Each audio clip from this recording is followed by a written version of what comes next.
deduction, right? But this person, they own a house free and clear. This one has a mortgage. Wouldn't it be better to own a house free and clear? They don't have any mortgage interest that they have to pay. But they have a tax deduction of almost $12,000. Taxable income 60. They got their taxable income reduced because of the deduction. The total tax paid here was $15,000. They only had to pay $12,000. Sounds pretty good so far. Look at this. They had to pay $3,000 more. But their disposable income is $45,000 because they didn't have the interest payment. Here, they had to pay their income is $36,000. This person here is ahead almost $9,000 because they're debt-free on this particular scenario. They don't have a mortgage. So don't need the tax deduction to get wealthy. We call that the tail wagging the dog. You don't do something just to get a tax deduction. Do something because it gives you a lot of money up front. So you guys have seen this before? This is a 30-year amortized loan. What is the red? Interest. What is the black? Principal. How much? What's happening in the beginning? All interest. What's happening at the end? Where do you want to be? You want to be at the end. So wouldn't you want to get here as soon as possible? Yes. So that's what we're going to talk about, how you can get there as soon as possible. Because you cannot change, once you get that loan, you cannot change this curve. Because you have fixed payments for 30 years. The only way that you can change it is to sell the house or pay off the mortgage, right? But that's your mortgage payment for 30 years. This loan is amortized. It gives you a fixed payment every month. The money goes in. Can you take the money out once it goes in? No? You can refi, right? And when you refi, what happens? You start the loan all over again, right? So it's not revolving. You can't put it in, you can't take it out. And you cannot withdraw. They don't give you a credit card or a check that you can write on that, from your equity. You can do a home equity line of credit. You can do a home equity line of credit. And when you do that, what are you going to do with the money? Invest it. In what? Real estate, right? And that real estate is a line of credit. But you're still stuck with the loan, right? You're still paying the loan. You're not doing anything to pay the loan down. You just took some cash out and went and invested somewhere else. It was not a bad plan, but you're really not attacking this debt. I've done that before the crash. Let's just do a home equity line of credit as an ATM card. I need money. Not a good strategy. Not a good strategy at all. Okay, so you come along and you pay like 5 or so years on your mortgage.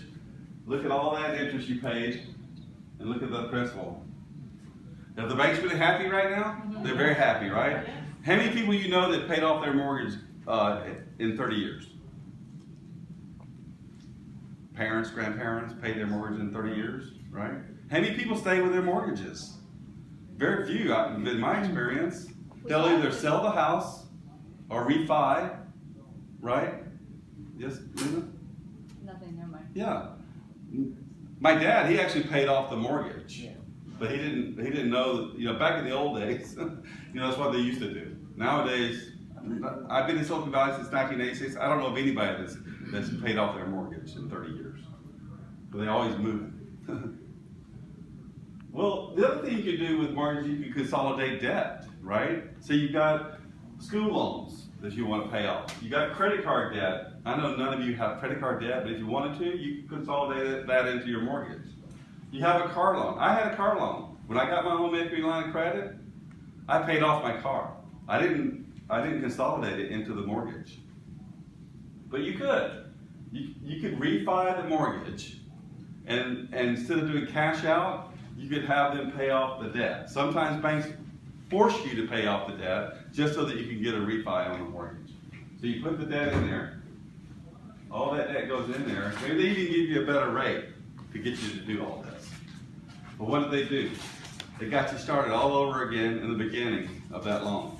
Plus, you added a car, school loan, and credit card into the mortgage. It's not just the house anymore, is it? It's everything is in that mortgage. So here's a car. We had a $25,000 auto loan that we put into that mortgage. We were paying 8% on that car loan. Nowadays you can get much less than that, maybe even 5%. It was a 60-month loan. Our payment was $506. We felt that if we could put it into the mortgage, we could get rid of that payment, and our payments would go down. It's called consolidation, right? But we put it into a mortgage that was 4%. And it brought down that payment for just the $25,000 portion to $119. But look at the total interest sitting inside that loan that you're going to pay on that $25,000 auto loan. $18,000. And your total interest is $43,000.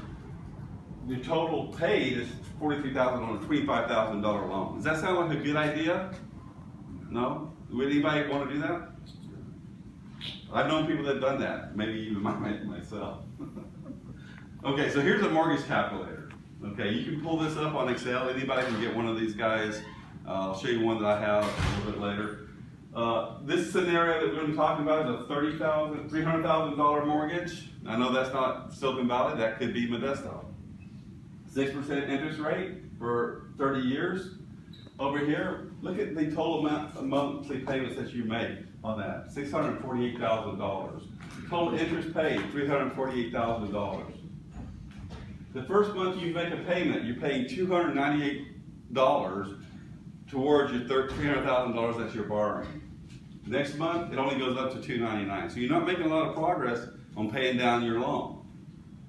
After 4 years, you're only paying $375 to pay down the loan in that month. The next month, it goes to $377. So even after 4 years, you're not making a lot of progress paying down the loan. But you're making the bank very happy. 48 payments times $1,800 a month was the payment for that loan, mortgage at 6%. It's $86,400. $16,137 went to the principal. You paid down the loan, $16,000. $70,000 went to interest. So you sort of saw that on the graph, right? The red versus the black. The banks are very happy right now. In the first month that you pay on this mortgage, you pay $21,600, $18,000 went to interest, $3,600 went to principal in that first year. The first 10 months of that year was paid toward interest. 2 months was paid toward your loan. Basically, when you pay down your loan, you're increasing your net worth. The 10 is what the bank is getting. Does that look like 6% to you? No, that's not 6%. $348,000 is the total interest paid 30 years on this loan. Divide that by $300,000, 120% is what you're paying on that mortgage. That's if you pay through the whole thing, right? Not if you refi every 5 years. You run those calculations, it's going to be even uglier. So the quick and dirty on this is that if you take the 6%, you add a 0 and multiply it times 2, it's 120%. So if you have a 3% loan, it's 60% that you're paying total interest versus the total amount of the loan. Any questions? You guys have been really good so far at asking questions.